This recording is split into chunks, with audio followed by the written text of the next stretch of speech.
सर्वोच्च न्यायालय आणि तत्सम निर्णयानुसार टी.ई.टी. टीचर इलिजिबिलिटी टेस्ट ही परीक्षा कोणकोणत्या शिक्षकांना बंधनकारक केली गेली आहे हे खालीलप्रमाणे समजून घेऊयात. कोणाला टी.ई.टी. द्यावी लागेल? तर जे नवनियुक्त शिक्षक आहेत, जे शिक्षक अपेक्षित आहेत की त्यांना भविष्यात भरतीमध्ये शिक्षक पदासाठी नियुक्त करायचे आहे, त्यांना टी.ई.टी. उत्तीर्ण असणे आवश्यक आहे. म्हणजे थोडक्यात येणाऱ्या सर्व शिक्षक भरतीसाठी टी.ई.टी. उत्तीर्ण उमेदवारांनाच प्राधान्य असेल किंवा त्यांचीच निवड केली जाईल. त्याचप्रमाणे दुसरा गट की ज्यांना टी.ई.टी. पास करणं बंधनकारक आहे तो आहे सेवेत असलेले शिक्षक.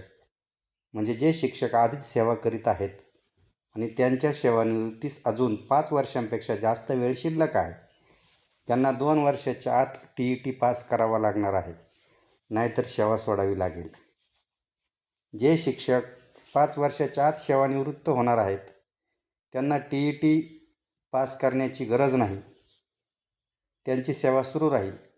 पण जर त्या काळामध्ये त्यांना पदोन्नती आली तर टी.ई.टी. पास नसल्यामुळे त्यांना पदोन्नती स्वीकारता येणार नाही किंवा मिळणार नाही. थोडक्यात ज्या शिक्षकांना पदोन्नती हवी आहे पण सेवा मात्र 5च वर्ष किंवा त्यापेक्षा कमी शिल्लक आहे, त्यांना पदोन्नतीसाठी तरी टी.ई.टी. उत्तीर्ण आवश्यक आहे. धन्यवाद.